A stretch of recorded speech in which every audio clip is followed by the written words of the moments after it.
এত বড় রেকর্ডটা কি? রেকর্ড হলো ভাই নামাজের ভিতরেও মাস্তানি গাদ্দারি। কথাটা কি বুঝলেন?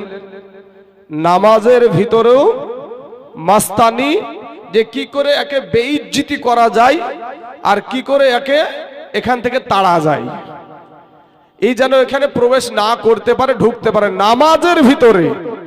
ভাই নামাজটা কাকে খুশি করার জন্য দাঁড়িয়েছিল? কাকে খুশি করার জন্য? কথা বলেন। আল্লাহকে খুশি করার জন্য নামাজে দাঁড়িয়েছিল। আপনারা বলেন যে নামাজের ভিতরে গিয়ে যদি কেউ দলবাজি করে, সে কি আসল দল না নকল দল? কথা বলছেন না, বুঝতে পারছেন না ভাই?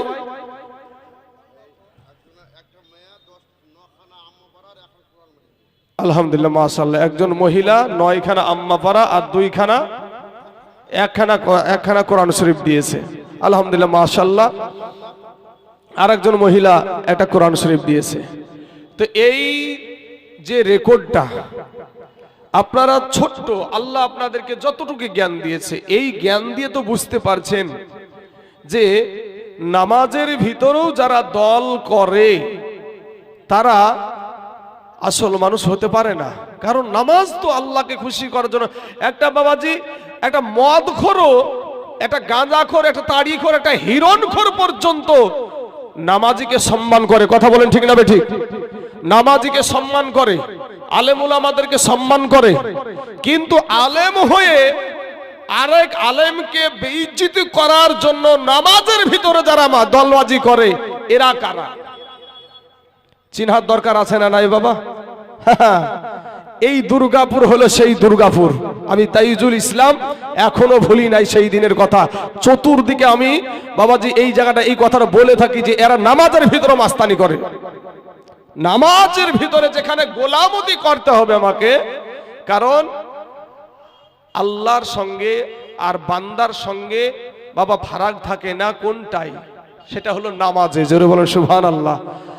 যে ব্যক্তি নামাজ পড়ছে ওই ব্যক্তি আল্লাহর সঙ্গে দিদার হয়। জোরে বলেন সুবহানাল্লাহ। এ বাবাজি, সেই জায়গাতে গিয়ে যারা বাবাজি আজকে নিজের স্বার্থের টানে, নিজের বন্ধুর টানে, নিজের ভাইয়ের টানে, বংশের টানে নামাজের ভিতরে যারা করেছে এবং যাদেরকে তারা সহমত করেছে, যাদেরকে তারা সমর্থন করেছে, ওই একই দোষে সবাই দোষী। কথা বলেন ঠিক না বেঠিক? একই দোষে সকলেই দোষী। লোকমা দিছে কোন জায়গায় জানেন? ইহদিনাস সিরাতাল মুস্তাকিম। পরবর্তীকালে আমি যখন বললাম ইদগাম, ইকফা, গুন্না, মদ্দে মুত্তাসিল, মদ্দে মুনফাসিল, মদ্দে লাজিম, মদ্দে আসলি, যত রকমের মাখরাজের কায়দা আছে, অফিস ঘর ছিল ওই মসজিদটাতে, অফিস ঘর আছে একটা। তো ওই মসজিদে বললাম, তো বলছে যে ব্যক্তি লুকমা দিয়েছে ও মসজিদই নাই, পালিয়ে গেছে। বাবা সোনা মানিকের আমার ভাইজানেরা, আমি আপনাদেরকে যেটা বোঝাতে চাইছি সেটা হলো যে যতদিন বাঁচবেন হক পথে বাঁচেন, আল্লাহর গোলাম হয়ে বাঁচেন। আল্লাহর গোলাম হয়ে বাঁচেন। আপনি আল্লাহর গোলাম হয়ে যদি বেঁচে যদি যে দোয়াটা করবেন, সেই দোয়াটা আল্লাহর দরবারে কবুল হবে না, তো শুধু ঠুক্কুর মারাই হবে। নবীর আদর্শের মালাটা গলায় পড়েন। আল্লাহ কোরআনে বলছেন, লাকাদ কানা লাকুম ফি রাসূলিল্লাহি উসওয়াতুন হাসানা। আমার আল্লাহ সমগ্র জাহানের জন্য উত্তম আদর্শ দিয়েছে আপনার আমার নবীর ভেতরে। জোরে বলেন সুবহানাল্লাহ। সমগ্র জাহানের জন্য উত্তম আদর্শ দিয়েছে আপনার আমার নবীর ভিতরে। আমার আদর্শতে ভুল আছে চাচা, ভুল থাকাটাই স্বাভাবিক। আমি মানুষ। আমার সম্মানীয় আমার বাবু ভাই এই মসজিদের সেক্রেটারি, অনেক পুরাতন একজন সম্মানীয় ব্যক্তি। এই মসজিদকে বাবাজি অতি কষ্ট করে, এই মসজিদে যখন কিছুই ছিল না তখন থেকে এই দেশকে আমি চিনি। আজ দেখলাম মসজিদ অনেক সুন্দর, অক্লান্ত পরিশ্রম করে এই দুর্গাপুরের মানুষ রাতের বেলায় সকাল বেলায় বাবাজি দান করে এই মসজিদকে চকচকে বানিয়েছে। আলহামদুলিল্লাহ পড়বেন না একবার? আব্বাজান, সেই আল্লাহর ঘর মসজিদ যারা অক্লান্ত পরিশ্রম করে করেছে, আল্লাহ তাদেরকে কবুল করে নেক এবং আল্লাহ তাদের জীবনের গুনাহকে মাফ করে দেখ। সকলে বলেন আমিন। এর সঙ্গে বক্তাদের সহযোগিতা আছে, কমিটিদের সহযোগিতা আছে এবং বাবাজি গ্রামবাসীর সহযোগিতা আছে, পার্শ্ববর্তী গ্রামদেরও সহযোগিতা আছে। আব্বাজান, তো আমরা সাধারণ মানুষ, আমাদের ভুল থাকাটাই স্বাভাবিক। আমাদের আদর্শতে ভুল আছে। একজন মুফতি সাহেবের আদর্শতে ভুল থাকতে পারে, একজন বাবাজি পীর সাহেবের আদর্শতে ভুল থাকতে পারে, কিন্তু মদিনার যেই নবী, সেই নবীর আদর্শতে কোনো ভুল নাই। আমার আল্লাহ বলে ওয়া ইন্নাকা লাআলা খুলুকিন আযীম। আমার আল্লাহ পাক আমার নবীর শান সম্পর্কে, নবীর জ্ঞান সম্পর্কে আযীম শব্দ ব্যবহার করেছে। জোরে বলেন সুবহানাল্লাহ। আমরা রুকুতে গিয়ে কি বলি ভাই? সুবহানা রব্বিয়াল আজিম। একটু কথাগুলো শুনেন, সুর শুনতে মিষ্টি লাগে, আমিও জানি, আমি জানি না তা না, সুর শুনতে মিষ্টি লাগে, কিন্তু শিক্ষণীয় বক্তব্য কিন্তু এগুলা, বাবা শিক্ষণীয় বক্তব্য এগুলাই। কি যে আমরা বলি সুবহানা রব্বিয়াল আজিম, কাকে বলি? কার শানে বলি? আমার আল্লাহর শানে বলি আজিম। আজিম শব্দটা ব্যবহার করি। আর আল্লাহ আমার নবীর শানে ব্যবহার করছে কি? ওয়া ইন্নাকা লাআলা খুলুকিন আজিম। হে হাবিব, তোমার চরিত্র আজিম, বড়। এই বড় যে এর মানে এর যে সীমানা কতটা, এই সীমানা আল্লাহ ছাড়া কেউ জানে না। জোরে বলেন সুবহানাল্লাহ। কিন্তু বাবাজি আল্লাহর কোরআনে বলছে ওয়ামা উতিতুম মিনাল ইলমি ইল্লা কলিলা। কলিলা মানে সামান্যতম জ্ঞান আল্লাহ দুনিয়াতে দান করেছে, কিন্তু এটা আমাদের জন্য আর নবীর জন্য ব্যবহার করেছে। ইন্নাকা ওয়া ইন্নাকা লাআলা খুলুকিন আজিম। আমার আল্লাহ পাক রব্বুল আলামিন উনি বলছেন আমার নবীজি আখলাকুন নবী, যার চরিত্রতে কোনো ভুলই নাই। জোরে বলেন সুবহানাল্লাহ। আব্বাজান, আমার আদর্শই ভুল হতে পারে, আপনার আদর্শতে ভুল থাকতে পারে, তাহলে কার আদর্শ নিয়ে চলতে হবে? নবীজির আদর্শ নিয়ে চলতে হবে। তো নবীজির আদর্শতে এই রকম ভাবে জামাতের ভিতরে সঠিক পড়াকে যারা লুকমা দেয়, তারা কোনোদিন বাবাজি ভালো মানুষ হতে পারে না, তারা কোনোদিন সৎ মানুষ হতে পারে না। তাদের দুশ্মনী কি? আমরা নবীকে ভালোবাসি, আমরা নবীকে ভালোবাসি, আর তারা নবীর সামনে বেয়াদবি করে। এবার নবীকে ভালোবাসার কারণে তার চোখে আমি দোষী। কর্ণাটকের জমিনে একজন মহিলা কলেজে গিয়েছে বুরখা পরে। বোনটার দোষটা কি? পর্দা করে কলেজে গিয়েছে। মেয়েটার নাম যত সম্ভব মুস্কান খান, মুস্কান খান। তো এই মুস্কান বোনটার অপরাধটা কি? অপরাধটা হলো এটাই যে সেই বোনটি আমার বুরখা পরে কলেজে গিয়েছে, বুরখা পরে কলেজে গিয়েছে। একাদশ উগ্রপন্থী বিধর্মী, একাদশ উগ্রপন্থী বিধর্মী ওই বোনটার দিকে জয় শ্রীরামের স্লোগান দিয়ে তেড়ে চলে আসছে। আজ আমার মা খালারা এই ওয়াজটা থেকে একটু শিক্ষা নেন। সেও একজন নারী, তুমিও একজন নারী। কথা বলেন ঠিক না বেঠিক? সেও একজন নারী, তুমিও একজন নারী। আমার মাও মা, তুমিও একজন মা। আজকে মুফতি আলী হুসাইন রেজবি সাহেব, ওনারও মা, ওনার মাও মা, তুমিও একজন মা। আজকে আপনাদের মসজিদের ইমাম সাহেবের মা ও মা, তুমিও একজন মা। ও মা, ওই মুস্কান খান ওই বোনটার দিকে যখন একাদশ বিধর্মী উগ্রপন্থী যখন আপনার জয় শ্রীরামের স্লোগান দিয়ে তেড়ে চলে আসছে, ওই বোনটার পাশে একটা কালেমা পড়া মুসলমান যুবক ছিল না, একটা কোরআন পড়া মুসলমান যুবক ছিল না, তার পাশে তার মায়ের পেটের ভাই ছিল না, তার পাশে তার বাবা ছিল না, কোন মুসলমান ছিল না। ওই একাদশ বিধর্মীর সম্মুখে একাই বলছে নারায়ে তাকবীর আল্লাহু আকবার, নারায়ে তাকবীর আল্লাহু আকবার। এই আল্লাহু আকবারের ধ্বনি দিয়ে শুধু ইন্ডিয়ার জমিন না, আমেরিকার জমিন, ইসরায়েলের জমিন, ফ্রান্সের জমিন, গোটা পৃথিবীর কাফেরদের কলেজা কাঁপায়া দিয়েছিল। জোরে বলেন সুবহানাল্লাহ। বোনটার অপরাধ কি ছিল? আচ্ছা, একজন মহিলা আমার বাবার মা শ্বশুরের জন্য 1000 টাকা দিয়েছে। আল্লাহ তার 1000 টাকাকে কবুল করে নিয়ে, আয় আল্লাহ তার বাবা তার শ্বশুরের কবরে জাহান্নামের দরজা বন্ধ করে দাও, আল্লাহ জান্নাতের দরজা খুলে দাও, আল্লাহ জান্নাতি পোশাক পরিধান করায় দাও, আমিন সুম্মা আমিন। তাহলে বোনটার অপরাধ কি ছিল চাচা? পর্দা করে কলেজে গিয়েছে, এটাই তার অপরাধ। পর্দা করে, এখন আসবেন না, আপনার কাছে জমা রাখেন, পরে বলবেন এগুলা। বাবাজি আমার সোনামানিকেরা, কথাটা শুনেন, আমরা ঠিক করে নিয়েছি, আপনাদের কথা বলার দরকার নাই, একটু শুনেন ভাই। তার অপরাধ কি ছিল? যে বুরখা পরে সে আব্রুটা ঢেকে কলেজে গিয়েছে, এটা ছিল অপরাধ। আরে ভাই, নবীকে ভালোবেসে যখন মসজিদে যখন আমি দিতে আসলাম ইন্টারভিউ, তো ইন্টারভিউ দিতে এসে আমার অপরাধ কি, আমার অন্যায়টা কি? আমার অন্যায় হলো আমি নবীর গোলাম, আমার নবীর জন্য আমার গলা কাটতে রাজি আছি, তারপরে বাবা বাতিলের কাছে মাথা নত করতে রাজি না। আমি যখন নবীজির নাম শুনে মুখে দুই আঙ্গুলে চুম্বন দিয়ে চোখে ফুলাইলাম, দেখলাম সকলেই দিলেন, আবার কিন্তু তারা দেয় না। কারণ কি? আমরা নবীকে মুহাব্বাত করে হযরতে আবু বকর সিদ্দিক রাদিয়াল্লাহু তাআলা আনহু এই আমলটা করেছিল, এই আমলটা করেছিল। কিন্তু বাবা এই আমলটা তারা করতে রাজি না। এখানেও ভেজাল, এখানেও ভেজাল আব্বাজান। তাই আমি আপনাদেরকে বলবো, যুবকদেরকে বলবো, যুবক ভাইয়েরা শোনা, তুমি আমার কালেমার ভাই, তুমি আমার কালেমার ভাই, একটু বসে যাও না ভাই। শোনা, মুসলমান যারা যুবক ছেলে আছো, তোমাদের মা মুসলমান, বাবা মুসলমান, ভাই মুসলমান, দাদা মুসলমান, দাদি মুসলমান, 14 গোষ্ঠী মুসলমান, এরপরে তোমরা রাস্তায় ঘোরাঘুরি করিও না। যুবক সোনা মানিকেরা, তোমরা চলে এসো।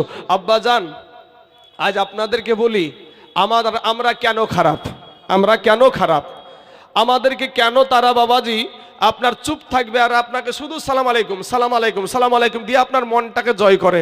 আর আমরা কি করি?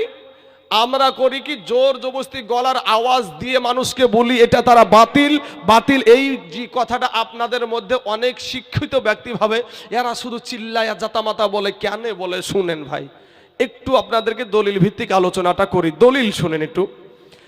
আল্লাহ কোরআনে বলেছেন, আলাম তারা কাইফা ফাআলা রাব্বুকা বিআসহাবিল ফিল। অনেকেই জানেন না এই আয়াতটা। এই আয়াতটার বাংলাটা আপনার যদি বাড়িতে বাংলা তরজমা যদি থাকে, বাংলা তরজমার কোরআন যদি থাকে, আপনি যে দেখেন গা যান, আপনি যদি না মিলে তখন আমাকে বলবেন, এসে ধরে ধরে ধরে এই দুর্গাপুরে বেঁধে রাখেন। এখানে লেখা আছে, আলাম তারা, হে নবী আপনি কি দেখেননি? আলাম তারা, আপনি কি দেখেননি বা আপনি কি নজর করেননি? একই জিনিস, নজর করা দেখা একই জিনিস। তো আপনি কি দেখেননি আমি ওই আবরাহা বাদশার হস্তি বাহিনীকে কিভাবে ধ্বংস করেছি? মানে ওই আবরাহা বাদশাহ আল্লাহর ঘর কাবা শরীফ ভাঙতে গিয়েছিল, শুনেছেন আপনারা? তো আবাবিল পাখি দ্বারা আর কঙ্কার পাথর দ্বারা কাবা ঘরকে সুরক্ষিত করেছিল, শুনেছেন তো আপনারা? তো এই বাবাজি এই ঘটনাটা, এই ঘটনাকে কেন্দ্র করে আল্লাহ নবী কি জিকে বলছে, আলাম তারা, হে নবী আপনি কি দেখেননি বা আপনি কি নজর করেননি যে আমি ওই হাতির বাহিনীকে কিভাবে ধ্বংস করেছিলাম? তো এই যে কথাটা, এই দেখেননি, এখান থেকে বোঝা যায় যে দেখেছে নাকি ভাই? হ্যাঁ, আমি যখন স্টেজে আসি তখন কি এখানে যারা উপস্থিত ছিলেন আপনারা কি দেখেননি?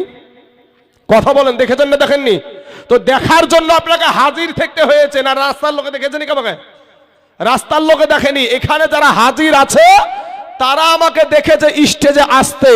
অতএব আমার এই ঘটনা যখন ঘটে তখন আমার নবীজি মা আমেনার গর্ভে, মা আমেনার গর্ভে, কথাটা বুঝেন? আমরা মায়ের পেটে থেকে কিছু দেখেছি নাকি বাপ? কিছু দেখেনি বাবা। এটাই ছিল সেদিন দুর্গাপুরের জুম্মা মসজিদে, এটাই ছিল আমার অন্যায়। কি ছিল অন্যায়? যে আমি নবীকে ভালোবাসি, আমি নবীর শান ও মানকে বাবাজি আমার আল্লাহ বাড়িয়েছে, অতএব আমরা কেন বাড়াবো না? আরে নবীকে ভালোবেসি তো আবু বকর সিদ্দিক রাদিয়াল্লাহু তাআলা আনহু জান্নাতের সার্টিফিকেট পেয়েছে, হ্যাঁ, প্রধান খলিফা হয়েছে। তো সেই নবীকে, আমার অন্যায় ছিল সেই দিন। আজ দেখুন যে আপনারা এই স্টেজে আসার টাইমে আপনারা দেখেছেন যারা হাজির ছিলেন, যারা হাজির ছিল না তারা কিন্তু দেখে নাই। তাহলে এবার শুনেন, এবার বাবা গো, আমার আল্লাহ পাক রব্বুল আলামিন মা আমেনার পেটে আমার নবী যখন মা আমেনার পেটে, আল্লাহ বলে আপনি কি দেখেননি, আপনি কি নজর করেননি আমি ওই হস্তি বাহিনীর সাথে কি ব্যবহার করি? এটা থেকে বোঝা যায় আমার আল্লাহর দেওয়া শক্তিতে আমার নবীজি মায়ের পেট থেকে সব কিছু দেখেছে। জোরে বলেন সুবহানাল্লাহ। কোরআন থেকে বললাম না, নিজের মুখ থেকে শুধু বলেছি রে ভাই? হ্যাঁ, বলে আমাদের নাকি দলিল নাই। বাবাজি, আজ আপনাদের এখানে সম্মানীয় আলী হোসেন হুজুর উপস্থিত আছে, জিজ্ঞেস করেন আমি তাইজুল ইসলাম ডমকুল থানাতে ইলমে গাইবের বিষয় নিয়ে তারা দলিল দিয়েছিল কুল্লা ইয়ালামু মান ফিস সামাওয়াতি ওয়াল আরদিল গায়বা ইল্লাল্লাহ, আল্লাহ ছাড়া আসমান জমিনের গাইব কেউ জানে না, আল্লাহ ছাড়া আসমান জমিনের গাইব কেউ জানে না। ভাই একটু আপনাদেরকে বুঝিয়ে বলি যে এই জায়গাটায় আমাদের ঝামেলাটা কোথায়। আমিও সেখানে দলিল দিয়েছিলাম যে কোরআনে 6666টা আয়াত আছে। কত আছে? একটা আয়াত তো নাই। তারা যখন একটা আয়াত দিয়েছিল, আমি পরক্ষণে আয়াত দিয়েছিলাম যে জিন সূরা, একটা সূরার নাম জিন সূরা আছে না নাই? জিন সূরা 26 এবং 27 নম্বর আয়াত, আলিমিল গায়বি ফালা ইউযহিরু আলা গায়বিহি আহাদান ইল্লা মান ইরতাদা মির রাসূল, আল্লাহ গায়ব কাউকে জানাই না ইল্লা তবে মান ইরতাদা মির রাসূল, তার মনোনীত রাসূলদেরকে গায়ব জানান। জোরে বলেন সুবহানাল্লাহ। তো আল্লাহ জানালছে, তাই আমার নবীজি গায়ব জানে। তখন তাদের যে বাবাজি সেই ডমকল থানার আইসি সাহেব, 4 থানার এসডিপিও, যিনি ওই এসডিপিও সাহেব ছিল মেমারি বর্ধমান গোলাম মুর্তুজা সাহেবের মাদ্রাসার শিক্ষকের বেটা। আলী হোসেন হুজুর গিয়েছিলেন, কিন্তু অসুস্থ হয়ে গিয়েছিলেন, ডমকুল হসপিটালে ভর্তি হয়ে গিয়েছিল। উনি বলেছিলেন একটা জিনিস জানানোর পরে সেটাকে গায়েব থাকে। আমি কোরআন থেকে দলিল দিয়েছিলাম যে নূহ নবীর জামানায় কিছু ঘটনা ঘটেছিল, ওই ঘটনাকে আল্লাহ কোরআনে বলে হে নবী এটা গায়েবের খবর আপনাকে জানানো হয়েছে। তো নূহ নবীর জামানায় হাজারো মানুষের সম্মুখে প্রকাশ হওয়া জিনিসকে, জানানো জিনিসকে আমার আল্লাহ গায়েব বলে আখ্যায়িত করেছে। তাহলে বলেন শুধুমাত্র আমাদের নবী জানাটা এটা গায়েব কেন হবে না? আল্লাহ গায়েব বলেছে নূহ নবীর জামানায় কি ঘটেছে হাজার হাজার মানুষের সম্মুখে, সেই জিনিসটা যদি গায়েব নাই থাকে তাহলে আমার আল্লাহ কেন গায়েব বলল? ফতোয়া দিলে আল্লাহর বিরুদ্ধে দিতে হবে। কথা বলেন ঠিক না ঠিক? হ্যাঁ বাবাজি, আমার সোনা মানিকের, আমার ভাই জানেরা, তাহলে এখান থেকে আমার বোঝা গেল যে আমাদের নবীজি গায়েবের সংবাদ। তবে বাবা গায়েব 2 প্রকার, একটা হলো গায়েবে জাতি আর একটা হলো গায়েবে আতাই। গায়েবে জাতি যেটা ওটা আল্লাহ ছাড়া কেউ জানে না, আর আমার নবী পাক সাহেবে লাউলাক যে গায়েব জানতেন ওটা গায়েবে আতাই, আল্লাহর দানকৃত গায়েব, আল্লাহর দানকৃত গায়েব। এটাকেও যারা অস্বীকার করে, এই অস্বীকার এটাকে যারা করে, এই আসমানের নিচে জমিনের উপরে এমন কোনো ব্যক্তি নাই যে সামনাসামনি এটা নিয়ে বাড়াবাড়ি করতে পারে। শুধু মানুষকে দূর থেকে ঢিল ছুড়তে পারবে, আদার্স কিছুই মানুষকে দূরে দূরে মাচানে, মাঠে, দোকানে, মাচানে বসে বসে মানুষকে ভুল বুঝাবে, কিন্তু সঠিক আলেমদের সম্মুখে বাহাদুরি করবে না। কবি বলছেন কোন পাগলে বলে নবী গায়েবে জানে না, এলেম শহর গো নবী শাহে মদিনা। জোরে বলে সুবহানাল্লাহ। ওরে কোন পাগলে বলে নবী গায়েবে জানে না, এলেম শহর নবী শাহে মদিনা। ওরে কোরআন হাদিস পড়লেই শুধু আলেমে তো হয় না, বুঝলেন না বাপ? হ্যাঁ, ওরে কোরআন হাদিস পড়লেই শুধু আলেমে তো হয় না, আমার নবীর প্রেমে মজিল যারা তারাই মাওলানা। বাবা নবীর প্রেমে মজিল যারা তারাই মাওলানা। আর দেওবন্দের ছাত্র যিনি, ওরে মির্জা গুলাম কাদিয়ানি, এলম শিখাই শয়তান হইল নবী পাইল না, এলম শিখাই শয়তান হইল নবী পাইল না। কোন পাগল বলে নবী গায়েবে জানে না, এলম শহর গো নবী শাহে মদিনা। আল্লাহুম্মা সাল্লি মাওলানা মুহাম্মদ ওয়ালা আলিহি মাওলানা মুহাম্মদ সাল্লাল্লাহু আলাইহি সাল্লাল্লাহু আলা মুহাম্মদ সাল্লাল্লাহু আলাইহি ওয়াসাল্লাম। বাবাজি আমার সোনা মানিকেরা, আবু নুআইম ইস্পাহানি রহমতুল্লাহ আলাইহির হিলিয়াতুন আউলিয়া কিতাবের ৫ম খণ্ডের ১৬ পৃষ্ঠার মধ্যে হাদিসখানা উল্লেখ হয়েছে। এবং আপনার জালালউদ্দিন সুয়ুতি রহমতুল্লাহ আলাইহির খাসাইসুল কুবরার মধ্যে হাদিসটা উল্লেখ হয়েছে। হাদিসখানা ইন্নাল্লাহ আযজা ওয়া জাল্লা ক্বাদ রাফআ লিয়াদ দুনিয়া ফাআনা আনজুর ইলাইহা ওয়া ইলা মা হুয়া কাইনুন ফিহা ইলা ইয়াউমিল কিয়ামাতি কাআন্নামা আনজুর ইলা কাফাহাজি। আমার নবীজি বায়ান করছেন, হযরত ইবনে উমর রাদিয়াল্লাহু তাআলা আনহু বর্ণনা করছেন যে নবীজি বলেছেন, ইন্নাল্লাহা আযজা ওয়া জাল্লা ক্বাদ রাফআ লিয়াদ দুনিয়া, নিশ্চয় আল্লাহ তাআলা পুরো দুনিয়াটাকে আমার সম্মুখে তুলে ধরে রেখেছেন। ফলে ইহা আমি দেখতেছি। কতদিন নবীজি দেখবে? কতদিন নবীজি দেখবে? দুনিয়াতে থাকাকালীন না দুনিয়া থেকে পর্দা করার পরেও দেখবে? সে বিষয়ে হাদিসের শেষ অংশে বলছে, ইলা ইয়াউমিল কিয়ামাতি কাআন্নামা আনজুরু ইলা কাফা হাজি, কিয়ামত পর্যন্ত যা কিছু হবে আপনার নবী আমার নবী সব কিছু তার হাতের তালুর মতো দেখতেই থাকবে। জোরে বলো সুবহানাল্লাহ।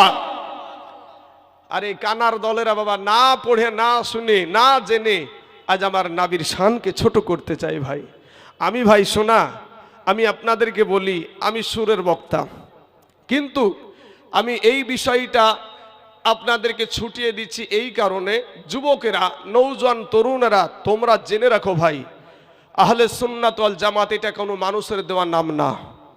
এই নামটা হলো সুন্নি দলটার নাম দিয়েছে আমার দয়ার নবী। জোরে বলুন সুবহানাল্লাহ। ভাই আমার নবীজি কিয়ামত পর্যন্ত যা কিছু হবে তার হাতের তালুর মতো, আমার যে তালুটা আছে এই তালুর মতো পুরা দুনিয়াটাকে দেখতেই থাকবে। এটা আমি বলিনি, আমার নবীজি বলেছে। নবীজির হাদিসখানা আপনাদের সম্মুখে পড়ে শোনালছি। আমি শুনেছি না শোনাইনি গো? শুনিয়েছি। এরপরে বলবে কোরআনের দলিল নাই, হাদিস নাই, কিছু নাই, শুধু গান গাহাই, শুধু সুর করিয়া চলে যায়। বলে না হ্যাঁ, শুধু গান গাহাই। বেটা শোনা, গায়ের জোরে কথা বললে ভাই সব জায়গায় চলবে না। হ্যাঁ, যেদিন তোমার বোয়াসের ভরবে ভাটি, সেদিন তোমার সঙ্গী হবে বাসের লাঠি।